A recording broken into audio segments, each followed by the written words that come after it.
educated. Now, for all our attendees, good morning to all of you. As you all know, our speaker today is Justice Shriram, who is a judge of the Bombay High Court. Just to give you a little introduction of Justice Shriram, not that he needs one. He started his practice in 1986 when he joined the chambers of Mr. Venkateshwaran, who was a senior advocate in the Bombay High Court. In 97, he set up his own chamber and practiced largely commercial law, although he specialized in shipping and international trade law. He has appeared in a number of writ petitions relating to Ports Act, Customs Act, marine insurance. He interestingly also served as a member of the core committee relating to Admiralty matters for consideration of draft of unification of original and appellate side rules of the Bombay High Court. As a judge, as we all know, he has presided over a large number of benches and has dealt with a large number of jurisdictions. But his specialty being Admiralty, he has been the go-to judge for Admiralty cases and has on numerous occasions dealt with a large number of cases, which given the paucity of time here, one would not like to go through. Today, Justice Shriram has very kindly agreed to speak to us about Admiralty law and practice. I now invite you, sir, to take the reins of this webinar and deliver your address. Thank you, Abhay. Good morning, everybody. And I'm indeed very happy that I have been asked to speak on this subject. Let's go to the point straight away. For those who are not familiar with the Admiralty law and practice, there is something very, what I would like to say is it's maritime law is a big group, and Admiralty law and practice is one part of maritime law.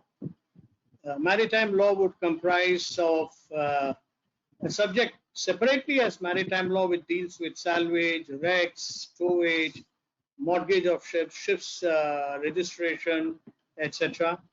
Then you have carriage of goods by sea. Then you have marine insurance. And the fourth, we would take it as law of the sea as well as international sale of goods, international trade law, I would say. And under the carriage of goods by sea, you will have the bills of lading disputes, you will have the disputes relating to charter parties, and then under the maritime law subject, one will be the Admiralty Codes Act and jurisdiction. All these years, we did not have a codified law, and the Admiralty Act came into force on 1st April 2018. The preamble to the Act provides to consolidate the laws relating to Admiralty jurisdiction, legal proceedings in connection with vessels, their arrest, detention, sale, and other matters connected therewith or incidental thereto. So it is a settled law that a consolidating act forms a code complete in itself and is exhaustive of matters dealt with therein, as held in Innovative Industries by the Supreme Court in 2018. The purpose of the Admiralty Act is to vest certain very valuable rights in respect of identified maritime claims. These claims are called rights in rem, and a mechanism is provided in the Act as to the manner of enforcement of such rights by arrest of a ship. So under the Admiralty jurisdiction, unlike in other cases, a ship is treated as a person. It is referred to as a legal entity, a juridical person, against whom an action can be commenced without reference to its owner. The purpose of an action in rem is against a vessel, is to enforce the maritime claim against the vessel and to recover the amount of the claim from the vessel by an Admiralty sale of the vessel and for payment out of the sale proceeds. So it is the vessel that is liable to pay, which is the fundamental basis of an action in rem. You can also, of course, under the Admiralty jurisdiction, you can have an action in personam, which we will come to later. So the uniqueness of Admiralty jurisdiction is the action in rem. The claimant is not concerned with the owner, and neither is the owner a necessary or proper party. The presence of the owner is not required for adjudication of plaintiff's claim. That is why in an admiralty suit, no writ of summons is required to be served on the owner of the vessel. The service of the warrant of arrest on the vessel is considered sufficient. We'll come to it later, how the warrant of arrest is executed, etc. In MB Elizabeth versus Harvan Investments and Trading Company, 1993 to SCC 433, the court held the ship is treated as a separate juridical personality and almost corporate capacity, having not only rights but liabilities, sometimes distinct from those of the owner. In fact, recently, the Supreme Court of India in M. Siddiqui versus Mahant Suresh Das and others, referred to as the Ram Janmabhoomi case, while considering independent legal personalities, made a reference to the conferment of legal personality on a ship. Paragraph 117, 118 to 122 deals with that. So it's very interesting that even in Ram Janmabhoomi case, there is a reference to ship as a juridical personality. The fundamental nature of an action in rem is distinct from its eventual object, is that it is a proceeding against a res. Thus, when a ship represents such res, as is frequently the case, the action in rem is an action against the ship itself. It is distinct from an action in personam, which is a proceeding inter partes founded on personal service on defendant within jurisdiction, leading to a judgment against the person of the defendant. In an action in rem, no direct demand is made against the owner of the res personally. Under the Admiralty Codes Act, there is something called maritime lien and maritime claim. Maritime lien came to jurisprudential maturity in the first half of the 19th century. It has since then been a part of English law and common law, and consequently the law in India ever since Admiralty jurisdiction was vested in the three chartered high courts of Bombay, Calcutta, and Madras, pursuant to the Colonial Codes of Admiralty Acts 1890 and 91. The maritime lien represents one of the most striking features of contemporary maritime law, and has in recent times been described as one of the first principles of the law of the sea. The expression maritime lien was first coined in English law by Sir John Jarvis when delivering the judgment of the Privy Council in the Bold Buccleuch, 1852-7 Mo. PC 267, where the judge's opinion was, it is incoherent from the moment the claim or privilege attaches, and when carried into effect by legal process by a proceeding in rem, relates back to the period when it first attached. A maritime lien is a concept of international familiarity. The fundamental principle of a maritime lien is that it attaches only to the res in respect of which the claim arises.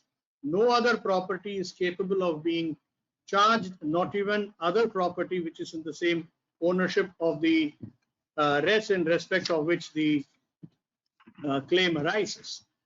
So it is maritime lien as sui generis can be enforced only by an action in rem against the ship, adheres to the ship, and continues to bind the ship until discharge. Is not defeated. It's very, very important to note. Is not defeated by a transfer or sale of the ship, except when it is a sale by the Admiralty Court. And maritime liens have the highest priority. We will come to that when we go into the Act itself. I'm just giving you a background of what the Admiralty law is. Then you have maritime claims, which are different from maritime liens, but get extinguished when after the cause of action has arisen, the vessel is sold, then the maritime claims come to an end. So the action in rem is an act different from action in personam. Supposing you file in Admiralty jurisdiction, you can file a suit only making the vessel a defendant. You don't need to make the owner anyone else. It will be XYZ Limited, versus MV, let's say Neo. That's all. You arrest, serve the warrant of arrest, and that's good enough. You don't need to serve a writ of summons on the owner separately. So what happens when you arrest the vessel is the owner comes forward, enters appearance, puts up the bail or file, gives a security, and then the action in rem gets converted also into an action in personam, in which case the owner defends. If there is a decree against the owner and the sale proceeds or the security given is not sufficient to meet the claim of the claimant is entitled to go against the owner. You may wonder why. If security is given, why should it not be sufficient? What happens generally is a vessel runs up various claims. Sometimes crew members' wages are not paid. Sometimes the bunkers, that's fuel suppliers, are not paid. There are other necessary suppliers who are not paid. Managers' fees are not paid. Sometimes the call money, which they call for mutual insurance premium, is not paid. All those are maritime claims, and all those claimants sometimes come against the vessel and file arrest applications. Sometimes the owner does not enter appearance, or he enters appearance but does not furnish security. So there are various situations which happen. So unless the owner enters appearance and furnishes security, the action in rem continues as an action in rem. Now let us go into the Admiralty Courts Act. The object of the Admiralty Courts Act was to consolidate. I read earlier also, it is an act to consolidate the laws relating to Admiralty jurisdiction, legal proceedings in connection with vessels, their arrest, detention, and sale, and other matters connected therewith or incidental thereto. The present legal framework for Admiralty jurisdiction flows from the laws enacted by the British, which confer Admiralty jurisdiction only to those high courts which were established under the letters patent. Subsequent to the judgment of the Supreme Court, in its judgment in MV Elizabeth versus Harwan Investment and Trading Private Limited, where the Supreme Court suggested that it is high time that the Admiralty laws are codified, and the Law Commission of India had also reported that this act, Admiralty Jurisdiction and Settlement of Maritime Claims Act 2017, came into force. It came into force on 1st April 2018.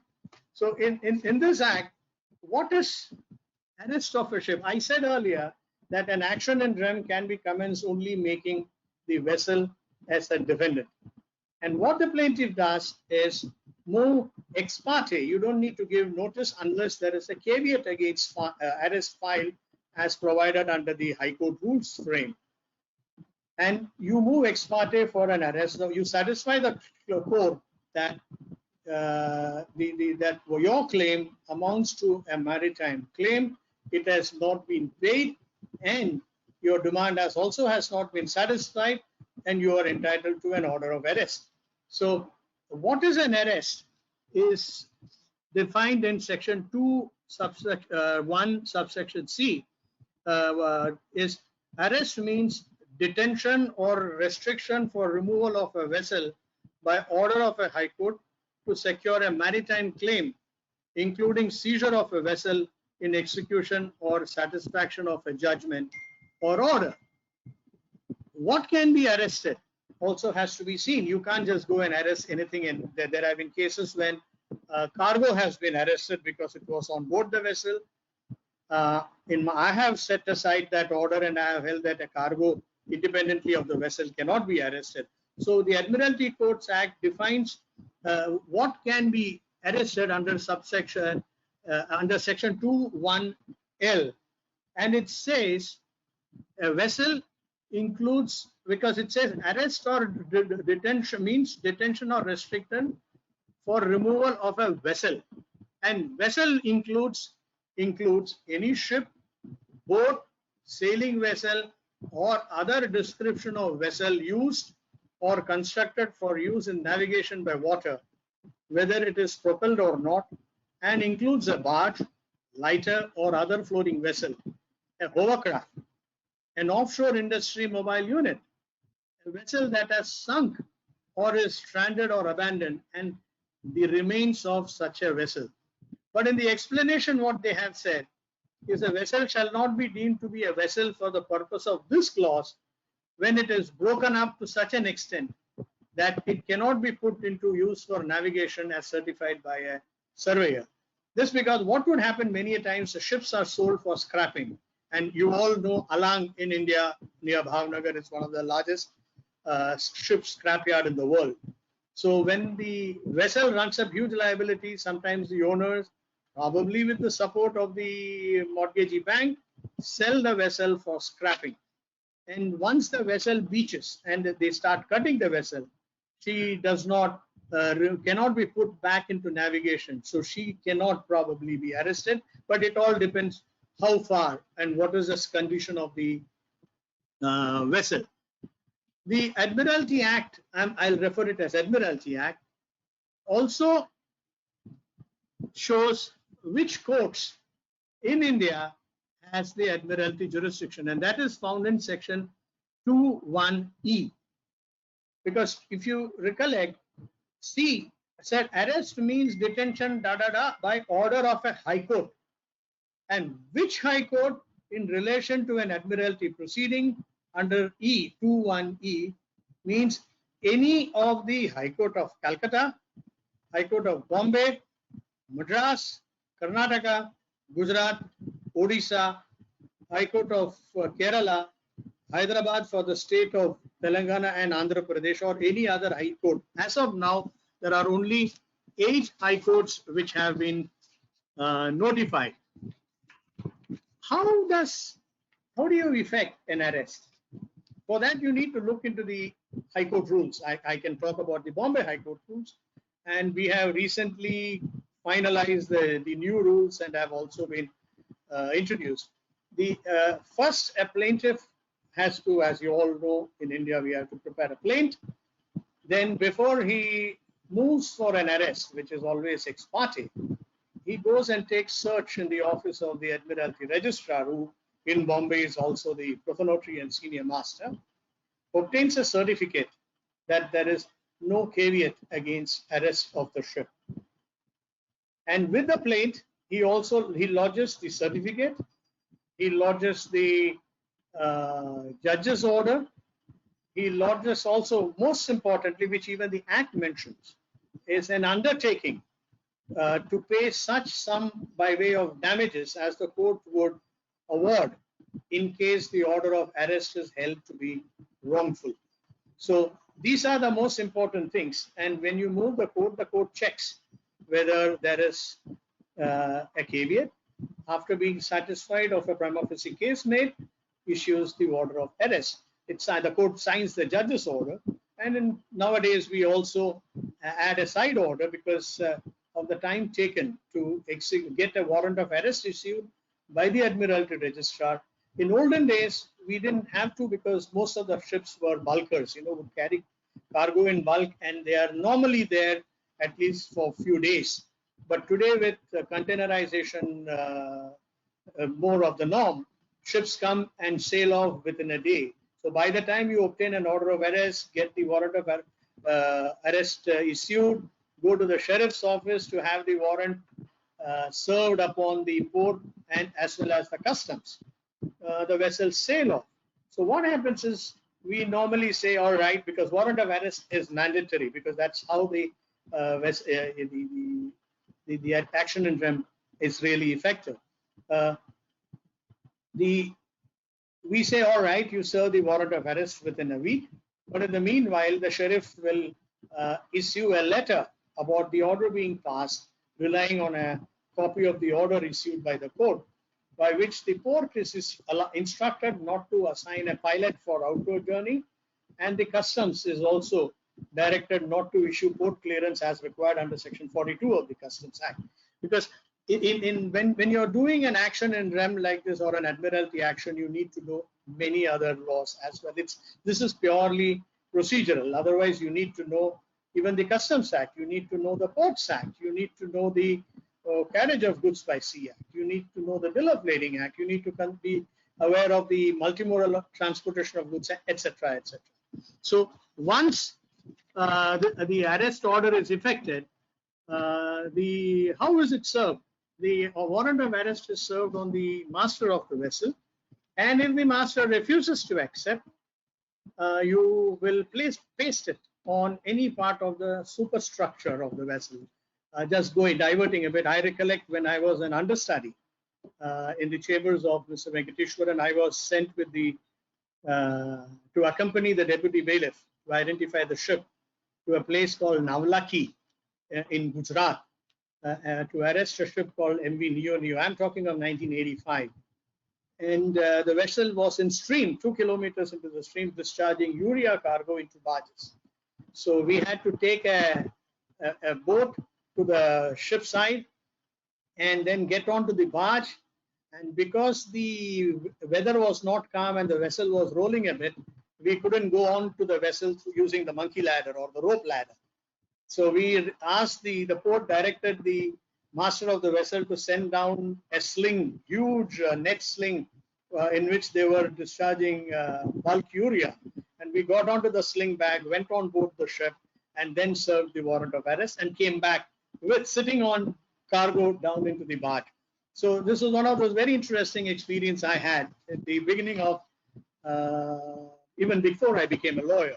So now, what is a maritime claim has been dealt with in section 4, subsection 1 of the Admiralty Act. It is a huge list, and I think we will need to look into it. It's section 4 says the High Court may exercise jurisdiction to hear and determine any question on a maritime claim against any vessel. You must realize this act relates to an action against a vessel. Everything is talking of against a vessel. It says dispute regarding possession or ownership of a vessel, dispute between co-owners of a vessel as to the employment or earnings of the vessel, mortgage or a charge of the same nature on a vessel, loss or damage caused by operation of a vessel, loss of life or personal injury occurring whether on land or on water in direct connection with the operation of a vessel, loss or damage to or in connection with any goods, agreement relating to carriage of goods or passengers on board a vessel, whether contained in a charter party or otherwise. Charter party is when you, there are 3 kinds of charter party which you can look into. One is a voyage charter party, when the other is a time charter party, a third is a bareboat charter party. The first 2 are relating to carriage of goods, because voyage charter party, like putting it simply, you hire a taxi from the airport to your house. That's for a voyage you are hiring a taxi. The same way for a voyage you are hiring a ship. Time charter party is you hire a car to use it for a week with driver or self-driven. So many a times it's with driver, in which case the fuel etc. is on your account, whereas you pay for use of the car per day, and that takes care of the driver's salary, etc. That is similar to time charter party. Bareboat charter is like your hire purchase of a car. A person who has a lot of money, he buys a ship and gives it to a person on bareboat charter. Bareboat, it's without anything on board. He's just giving a bare boat on charter. And the bareboat charterer, who is also called a demise charterer, employs his crew and does everything. So when we come down, we will see that he is also treated at par with an owner when it comes to a maritime claim. Then we are looking at claims regarding salvage, towage, pilotage, construction or repair of a ship, then dues in connection with any port or harbor or canal, etc. Claim by a master or member of the crew for their wages or disbursements. Then you have dispute arising out of contract for the sale of the vessel, insurance premium including mutual insurance calls in respect of the vessel payable by or on behalf of the vessel owner or demise charter. This came because there was one matter of which went right up to the Supreme Court from Bombay, Liverpool and London SP&I Association versus MVC Success 1, 2004 9 SEC 1512, where the subject matter was whether insurance call money, that's for P&I cover, was necessary for the vessel. And then commission, brokerage, damage or threat of damage caused by the vessel to the environment, then costs or expenses relating to or raising, removal or recovery or destruction of a vessel which is wrecked or stranded. So these are the maritime claims. Some of these claims are maritime liens also, and that would include maritime lien would include masters and crew wages, collision damages, salvage. Then you have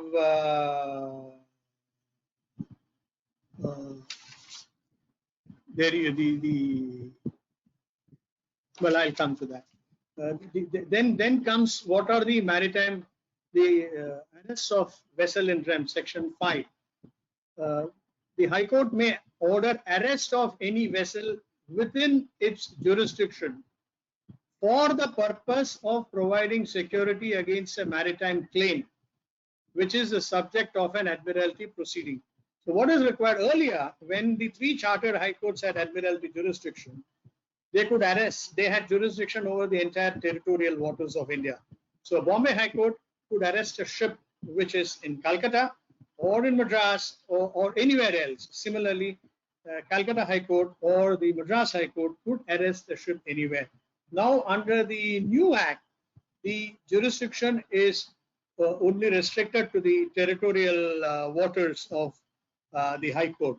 So the court may arrest of vessel in rem. The High Court may order arrest of any vessel which is within its jurisdiction. And for what?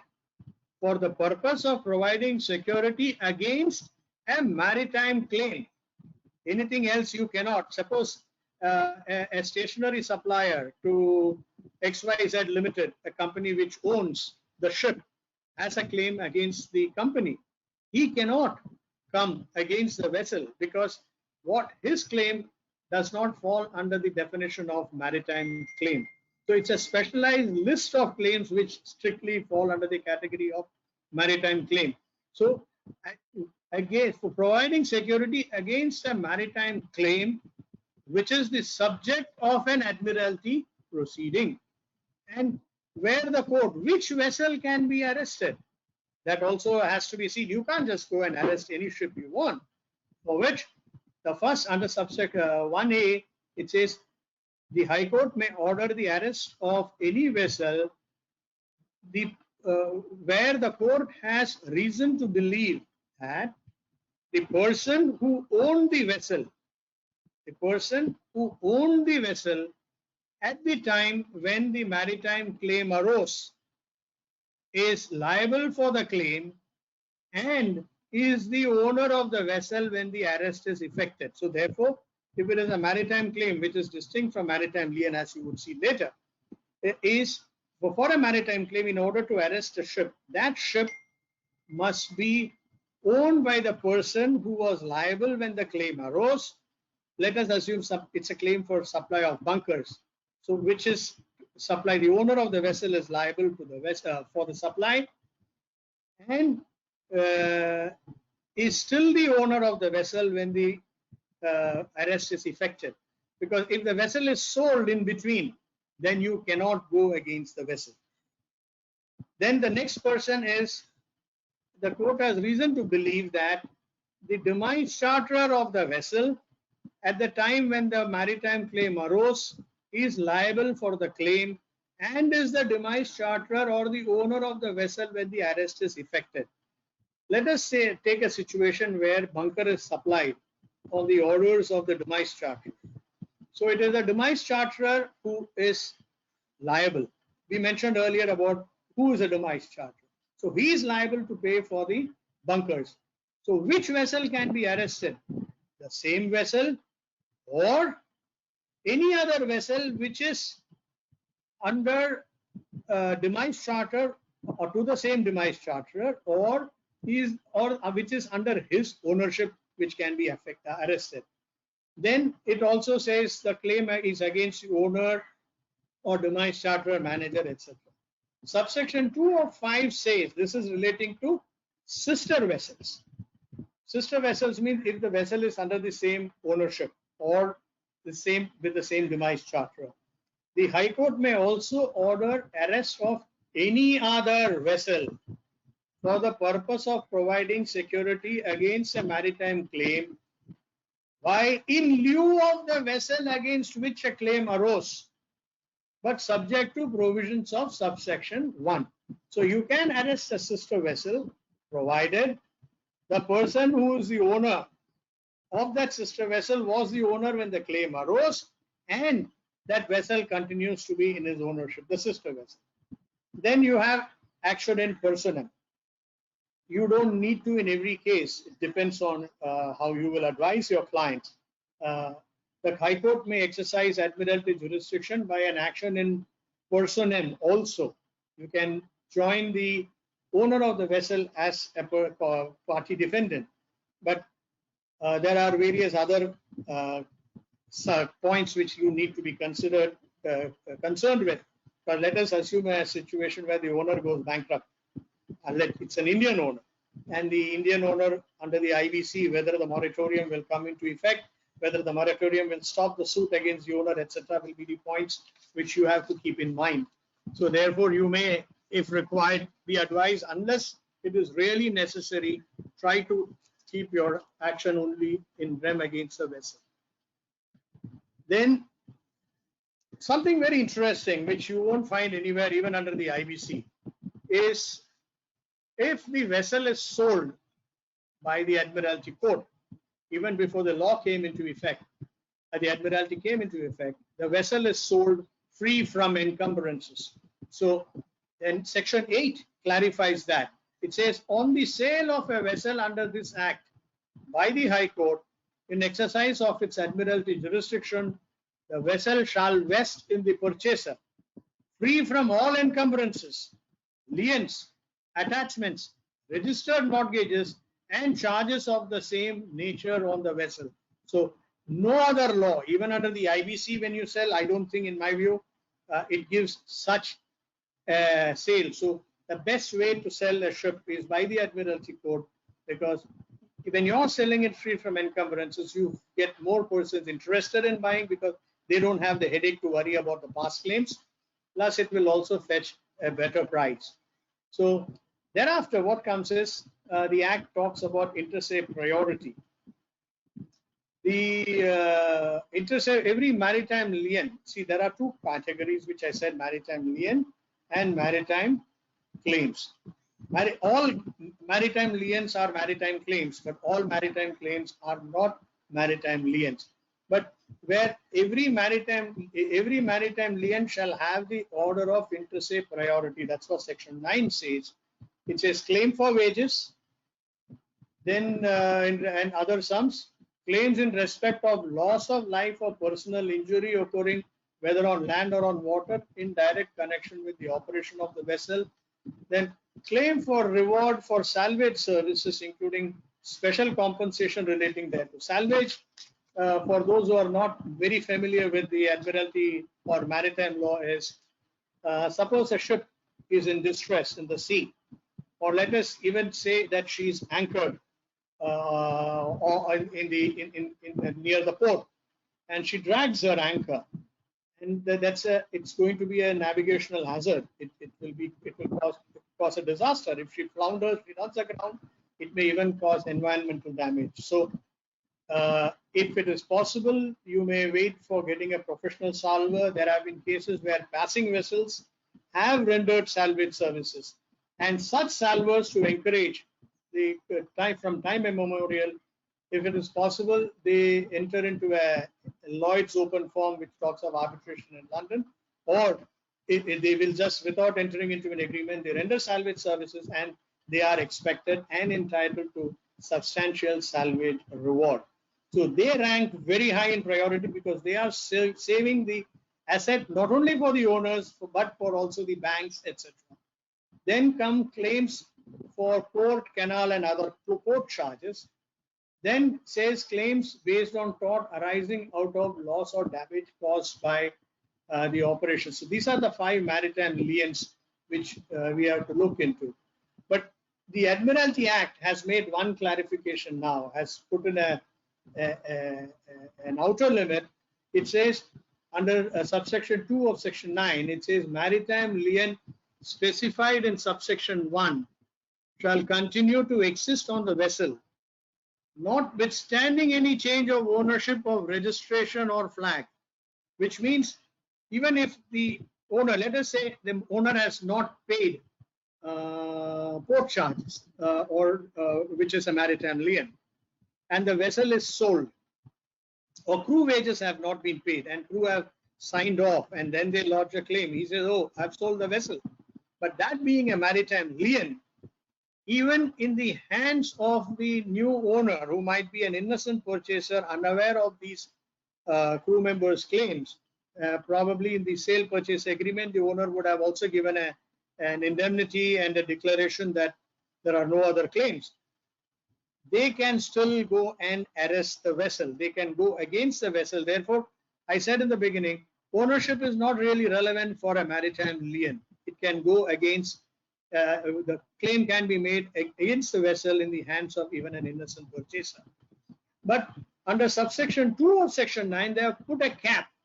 They say that it shall be extinguished after expiry of a period of 1 year, unless prior to the expiry of such period, the vessel has been arrested or seized, and such arrest or seizure has led to a forced sale by the High Court. Normally what happens is, if the owner does not come forward and furnish security or bail amount, the vessel is sold by the Admiralty Court, and the sale proceeds are deposited with the Admiralty Registrar.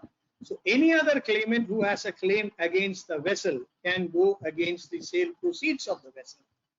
And what the owner is entitled to at the end, they may come, oppose, do whatever they want to, but in the end, they are only entitled to the surplus, if any, from the sale proceeds to be received. And what happens in a situation like this is, there are, let us assume there are 10 different claimants against the vessel or the sale proceeds. A bunker supplier, crew claim, then port dues, then you have the necessary, like the fruit and vegetables and food items suppliers. There are so many other claimants who will come. Each one has filed a suit against the vessel or the sale proceeds. And as per the rules, each one is entitled to be joined as a party in the other suit, because the owner is not coming forward to defend in such a situation. So the plaintiff may just take away, get an ex parte decree, or just take away or go away with the entire claim amount, get an entire claim amount decreed without much opposition. So therefore, each party intervenes in the other's suit, and their role is restricted only to cross-examine the plaintiff's witnesses to see how low their claim can be beaten down. So there is more and more money left in the kitty to be distributed. So then comes the, then it says, when does the maritime lien commence? It commences in relation to the crew claim upon the crew being discharged from the vessel. In relation to the other maritime claims, it shall as soon as the claim arises. So when a vessel, maritime lien attaches to a vessel, it attaches on the day when the claim arises. You don't need to file a suit or give a notice, etc. Then it talks of priority of maritime claims, because once the sale proceeds comes, and in the IBC, for example, it's today the law say everything the banks take away, the financial creditors take away the money, rest all others wait as operational creditors, and the committee of creditors decide who shall get how much, and they also recommend whether with the resolution in consultation with the, or the resolution professional in consultation with the COC will decide whether the company has to be revived or to be liquidated. So there the priorities are different, but under the under the Admiralty Act, the order of priority inter se is decided first. The maritime lien holders under Section 9 will get the claim. Once they are all paid, if there is enough money left to pay all the maritime lien holders, they take away. Sometimes nothing will be left for the others, or sometimes few may get. If the money that itself, sale proceeds itself, is not enough to pay each one the entire claim, then they rank pari passu. Then after the maritime lien holders, lienees are paid off, then come the registered mortgages and charges of the vessel.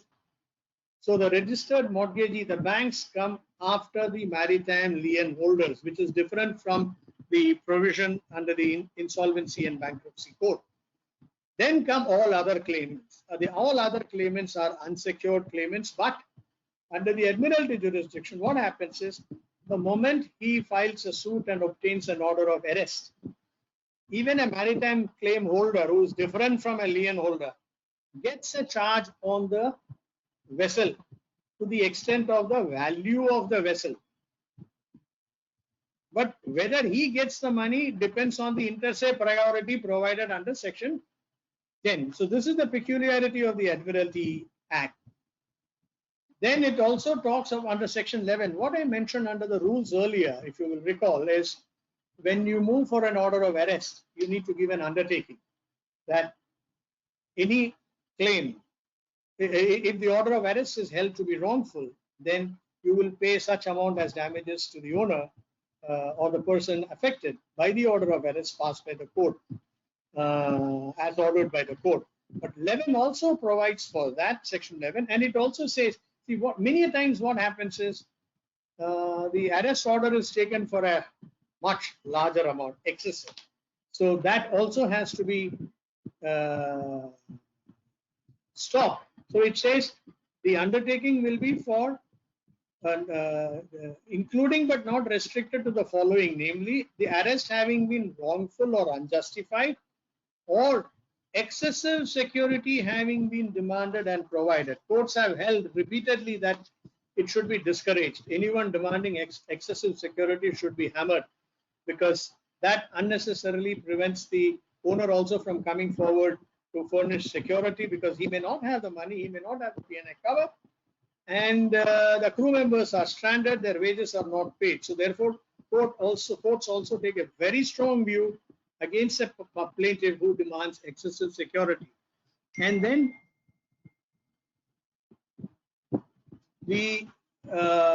then comes as a new provision, which you would find under the Merchant Shipping Act also. There is a provision for where under in a maritime casualty under the Merchant Shipping Act, where there are fact-finding inquiry conducted by a person not below the rank of an additional chief metropolitan magistrate. Suppose a ship sinks and it's a maritime casualty, so a fact-finding inquiry is conducted.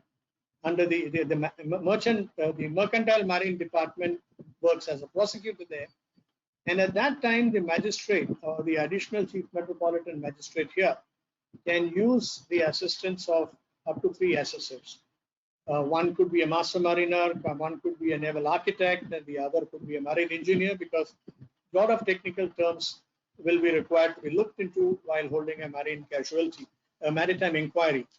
But under the Admiralty Act, now it also provides, because let us assume there is a claim for a collision damage, and the subject matter is pollution regulations. Whether you, like we have to maintain the lane while driving your car, ships also have to, while in the waters, have to follow lane restrictions. They have a set rule, what lane to take, what lane not to take, how to turn, how to cut across, etc. So when such investigations happen or suits are being tried, the court has to determine whose negligence it was, whether the defendant, plaintiff also was contributory negligent, if so, to what extent, etc. So to that for that you need the assistance of technical persons. So Section 13 provides for assistance of assessors to be appointed if the court requires. Then the High Court also frames the rules. Then while deciding the following, the acts were repealed when the Admiralty Courts Act came into force. That's the Admiralty Courts Act 1840, Admiralty Courts Act 1861, the Colonial Courts of Admiralty Act 1890, the Colonial Courts of Admiralty India Act 1891, and the provisions of the Letters Patent 1865, insofar as they apply to the Admiralty jurisdiction of Bombay, Calcutta, and Madras High Court. So this is what the Admiralty Act says. Is Abhay with me? I'm here. Have I done 40 minutes or more or less? So you have as much time as you want. I don't think anybody wants you to. We have a lot of questions coming in also. So maybe 5-10 minutes more. You have something more to say.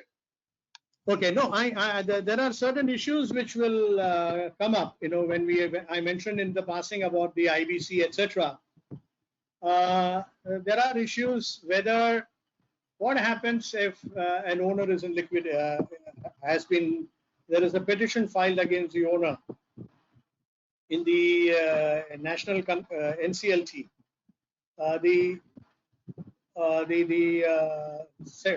Section 14 moratorium sets in. What happens? Can you file a suit? Can you not file a suit? These are all various issues which come up. But invariably, what happens in an Admiralty action is many matters, probably about, I would reckon, don't hold me to the number, about 60 to 70% of the matters get settled. The other issue which also comes up is on the ownership. You may arrest a vessel saying that she's a sister ship, and for which you need to look into and supply details to the court to say how you are saying she is a sister ship of the offending ship or against which you have a claim. And it is quite a norm in the shipping industry world over, is there are innumerable one ship owning companies. So if you can't, you may have a claim against X ship may not come to Bombay at all or India at all, but Y ship comes to India, then you try to link whether Y and X are sister ships. So unless you are able to pierce the corporate veil and then prove to the court that the ownership is the same, you may have a problem there.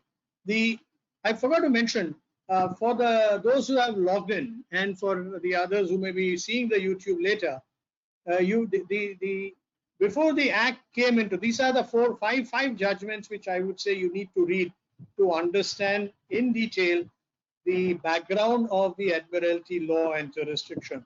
The first and foremost was by Justice Thoman way back in 1993, which is MV Elizabeth and others versus Harman Investment, etc. I'll give the citation. Whoever is there can make a note of it.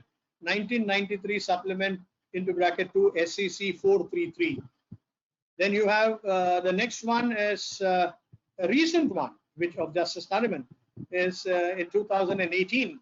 That also he has extensively dealt with the history. He has dealt with the act also before it came into effect. That is Chrysomar Corporation versus MJR Steels Private Limited, another 2018 into bracket 16 SEC 117. The other judgment of the Supreme Court where they have extensively dealt with jurisdiction is Liverpool and London Steamship P&I Association Limited versus MVC Success 1. You can make a note of the ship's name, MVC Success 1, and another 2004 9 SEC 512. Then another recent one of Justice Sanjay Kishan Kaul, and I think Justice Chalameshwar and Justice Sanjay Kishan Kaul were at the bench, is of Sunil B. Naik versus MV Geowev Commander, 2018 5 SEC 505. That also deals extensively about the Admiralty courts and jurisdiction. Then My own, there are two judgments where I've dealt with jurisdiction. One is VM Salgaonkar and Brothers Limited versus MV Priyamvada and another 2015 6 AIR Bombay 434, and one which is now I think pending in the apex court is the name of the vessel is Altus Uber. I'm not really familiar with the citation. If you hit Altus Uber, you should be able to get the link. It was upheld by the division bench, and then it is pending in the parties are now before the apex court. So these are the judgments which will give you a lot of idea as to what Admiralty jurisdiction is. One more of Justice Sri Krishna, very old, MV Umang, that also extensively deals with the jurisdiction. Though you have the Act, once you read those judgments, you will really know how the Admiralty law developed and why it is today, why a ship can be treated as a person, why you can arrest a ship. Because in olden days, you see ships go from port to port. The owner is not there. You have a claim against, you don't have the owner against whom you can have the writ of summons served. So you pass get an order of arrest, serve the warrant of arrest, and that itself works as, then the owner comes forward and defends if he wants to. Then you have, so there are a lot of interesting issues which come up. There could be situations where containers on board the vessel fall off into the sea while the vessel is at the anchorage, and that could cause a subject matter of navigational hazard. There could be dispute between the port and the vessel owner. Then you have collisions. There was a recent incident, MSC Chitra versus MV Al something. I can't recollect immediately. Collision happened in the Bombay port, and it caused severe environmental damage. So there are suits filed against by the fishermen, relying on the parens patria principle against the owner for security. That suit also is pending in the Bombay High Court. There are various interesting matters which come up. Then you have a dispute with the customs. What happens under the Customs Act is when the vessel comes in, the person in charge of the conveyance, which under the Customs Act is defined as the master, a person in charge of the conveyance has to file what you call an import general manifest, which is filed under section 148 by the agent of the vessel. So once he comes into the port, after he discharges, he has to satisfactorily account for the cargo which is manifested, failing which the vessel will not be allowed to sail. But this is because otherwise they would suspect that the cargo, oh, you brought the cargo, but we can't find the cargo. So you have illegally removed to avoid payment of customs duty. So that also can arise under the Customs Act when you're talking of maritime law per se. And then you have port charges. When you're berthing, the vessel may end up colliding against the berth, which could cause damage to the berth, or like I said earlier, containers falling off, and the vessel may spring a leak, she may capsize. A lot of things can happen. So there could be the collision issue also I mentioned earlier. So there are a lot of issues which come under. There is one more which is very peculiar to Admiralty. Maritime law is under the Merchant Shipping Act. An owner of a ship can limit his liability if a vessel has, say, collided. Two vessels are collided.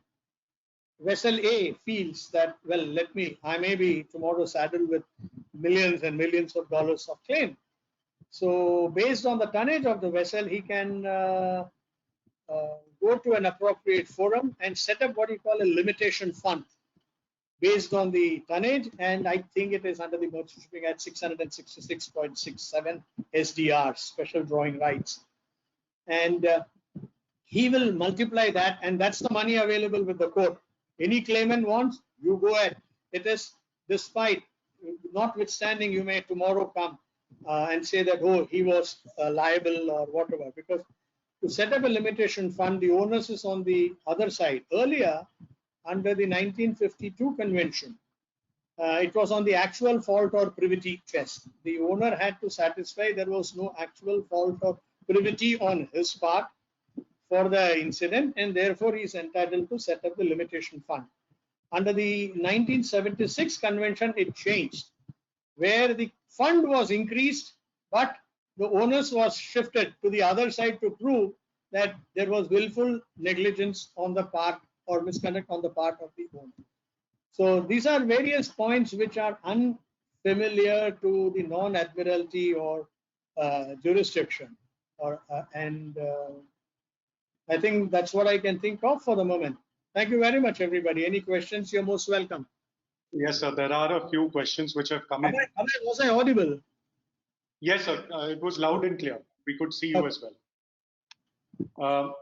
So one very common theme of questions. Let me firstly indicate to you that if at any point you feel that any question may be a reflection on a matter that you are adjudicating upon, you can of course. I'll tell that. I'll tell. Don't worry. I shall also tell you many ask for opinions. Free opinions also. We are trying to sort of vet through those. Sir, the common line of questions was regarding to the overlap between IBC and the Admiralty Act. For instance, Devesh Juvekar asks that if CIR will commence... Well, ask him not to ask those questions. Do not ask on IBC because I have reserved a matter for judgment and hope very soon I should be out with the judgment. Very well. Then let me ask you another question, sir. All the overlap of IBC and Admiralty and the Companies Act outside the questioning. There are a couple of questions in relation to arbitration. So, for instance, Bhomesh Belam and Saurabh Soparkar have asked similar questions where they say that if the owner of the vessel is an Indian company and the contract contains an arbitration clause, then would a suit be maintainable under the Act? Or would the answer be different in case the owner is a foreigner? No, you need to look into the Arbitration Act. There's nothing in the Admiralty Act for regarding arbitration. Whether it is owner is Indian or foreign, if you file a petition under Section 11, if the other party is not cooperating, then we look into the arbitration agreement. We don't look into the Admiralty Act. So we have a jurisprudential question from Yash Momaya. He asks, what is the reason or the basis on which Admiralty jurisdiction treats the vessel as a legal person as against other fields of commercial law which do not treat the chattel or the property as a separate legal individual? That is why I gave you the list of all the judgments. This will, and even the Ram Janmabhoomi, those paragraphs also I gave you, 117 to 122, where they have called out why the vessel is being treated as a person. And I said earlier that one of the reasons is the owner is never there. In olden days, the vessel used to go from place to place. And who do you find make a defendant? You won't even know who the owner is. So therefore, it is a special law which is created. This was done so that the vessel is made a party. You make the vessel a defendant. You sue the defendant. Your claim is against the vessel. Owner may come and defend or may not defend the vessel.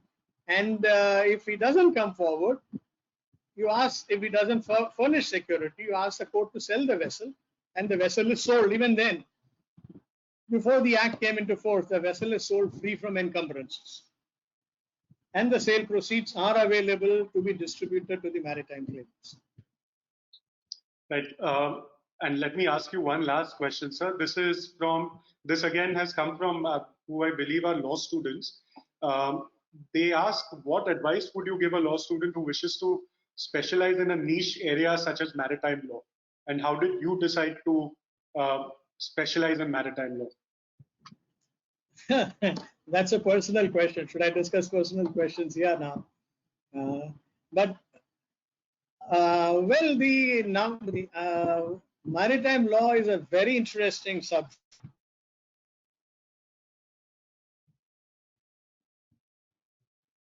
I'm sorry, sir. I think we lost your audio for a moment. Can you hear me? Yes, now we can. See, when I have enjoyed my life as a maritime lawyer. I have had such very interesting experiences where I have spent time on board ships for 8 days, 11 days, just to find out what exactly happened. I was involved in a collision off Bombay, where we had to go even in a boat around the ship to find out where could have been the possible impact between the two ships, who could be blamed, or whether really it happened to the extent it has been projected to be. It depends. The work as per se. See, now earlier Bombay could have arrested ships all over the country. So if you are going to be, when we were practicing in Bombay, the number of arrest applications we could make was a lot more. Now the work is distributed to 8 different high courts. So to that extent, the number of Admiralty actions being filed in Bombay has come down.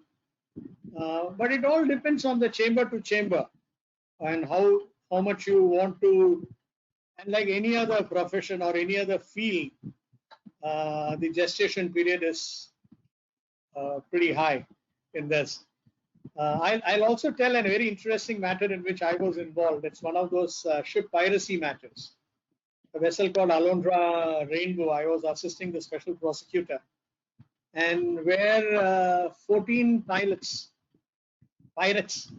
were convicted by the Sessions Court in Bombay. And in that case, what had happened, it was a vessel which had loaded aluminum ingots in a place called Kuala Tanjung in Indonesia. And she was sailing to Miike in Japan. The vessel was owned by Japanese owners, flying a Panamanian flag. The master and the chief engineer were Japanese. The rest, 17 of them, were Filipino crew. Okay? And while she set sail from Kuala Tanjung, the master heard knocks on the door of the bridge. He opened. Pirates brandishing swords, pistols, blah, blah, blah, blah. They took over the ship and unloaded some cargo. We didn't have much evidence to that, but changed the name of the ship, changed the name of the ship.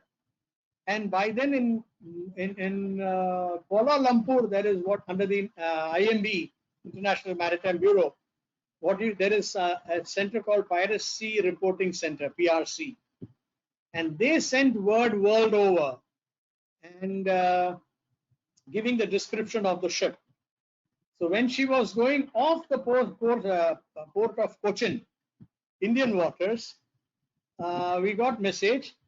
Another vessel gave message to the PRC giving, say, hey, we see a ship which somewhat matches but different color, name is different. And then the Indian Coast Guard and the Navy set chasing again behind the vessel. And some 385 nautical miles into the sea, they intercepted her, fired, did everything, and then towed the vessel back, brought the vessel back into Bombay. Okay. Now comes, what do we do? I told you, Japanese owner, Panamanian flag, Japanese and Filipino crew, international waters, not within Indian waters. Vessel is brought to Bombay.